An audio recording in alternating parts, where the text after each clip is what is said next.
देश में लोकतंत्र है, राजतंत्र नहीं। जनता हमें चुनकर भेजती है और अगर लालू यादव हमें पीएम सीएम बना दे तो हम नहीं बनेंगे। जनता अगर चाहेगी तभी हम बनेंगे।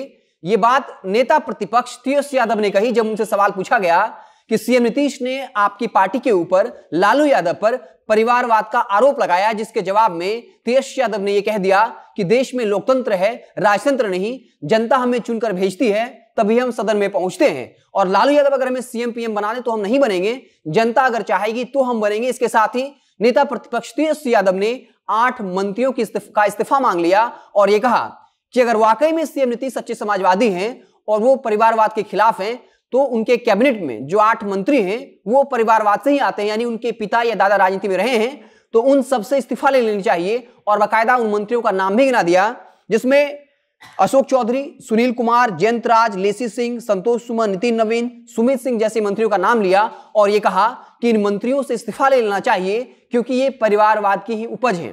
इसके साथ बता दें कि लगातार ये मामला तब उठा जब पीएम मोदी ने सीएम नीतीश को सच्चा समाजवादी बताया और कल जब सीएम नीतीश से यह सवाल पूछा गया तब उन्होंने कहा कि पीएम मोदी ने जो कहा वो सच ही कहा क्योंकि हम तो लोहिया के शिष्य हैं, हमारे लिए पूरा बिहारी परिवार है। लेकिन कुछ ऐसे राजनेता हैं जिनके लिए उनकी पत्नी, बेटा, बेटी ही सब कुछ है और ऐसी पार्टी में कई काबिल नेता होते हैं लेकिन उनको साइडलाइन कर दिया जाता है और अपने बच्चों को आगे बढ़ा दिया जाता है। और कई बार ऐसे नेताओं को, यानी जिन बच्चों को आगे बढ़ाया जाता है, उनके पास राजनीति का ज्ञान नहीं होता, अनुभव नहीं होता। यानी साफ तौर पर यह तेजस्वी यादव पर हमला था क्योंकि लालू यादव ने बाकायदा तेजस्वी यादव को नेता बना दिया, आरजेडी का आलाकमान नेता बना दिया और उनके पास अनुभव नहीं है, जिसके जवाब में तेजस्वी यादव ने हमला किया और यह कहा कि अगर वाकई में सीएम नीतीश समाजवादी हैं और परिवारवाद के खिलाफ हैं तो उनके मंत्रिमंडल में जो 8 मंत्री हैं उनसे इस्तीफा ले लेना चाहिए। आपको बता दें कि पीएम मोदी ने सबसे पहले इस बहस का जिक्र किया था उत्तर प्रदेश विधानसभा चुनाव से ठीक एक दिन पहले जब एक टेलीविजन को इंटरव्यू दे रहे थे। तभी बताया कि कुछ ऐसी पार्टियां हैं जो समाजवाद होने का ढोंग करती हैं लेकिन इसके आड़ में वो परिवारवाद का खेल खेल रहे हैं और खासतौर पर समाजवादी पार्टी का जिक्र किया और कहा कि समाजवादी पार्टी में 45 ऐसे एक ही परिवार के लोग हैं जो राजनीति में हैं और 25 साल से ऊपर का हर युवा राजनीति में अपनी किस्मत आजमा चुका है। लेकिन सीएम नीतीश सच्चे समाजवादी हैं, जिसके बाद बिहार की सियासत में भी बयानबाजी देखने को मिला जब यह कह दिया कि सीएम नीतीश को अपने बेटे के लिए एहसानमंद होना चाहिए क्योंकि वो राजनीति में आने की दिलचस्पी नहीं दिखाता है। इसके साथ ही लालू यादव ने यह कह दिया था कि नीतीश जी का बेटा है लेकिन वो राजनीति करने के लायक ही नहीं है तो हम क्या करें, मोदी योगी को कोई औलाद नहीं है तो इसमें हमारी कोई गलती नहीं है। और उसके बाद से लगातार ये बहस चल रहा था और कल जब सीएम नीतीश से सवाल पूछा गया तब उन्होंने कहा कि प्रधानमंत्री ने जो कहा वो सच ही कहा।